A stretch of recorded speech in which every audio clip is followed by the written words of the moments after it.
chini ya mkufunzi Mwite Simba.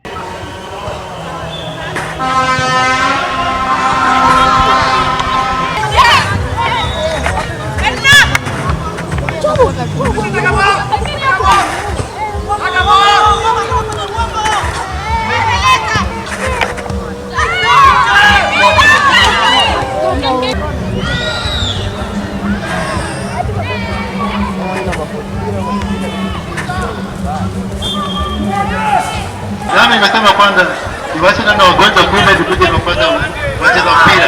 Wagonjwa tulie kidogo wao wacheza mpira. Unajua kucheza mpira pia nayo lazima na kipite. Hiyo ni kawaida kabisa.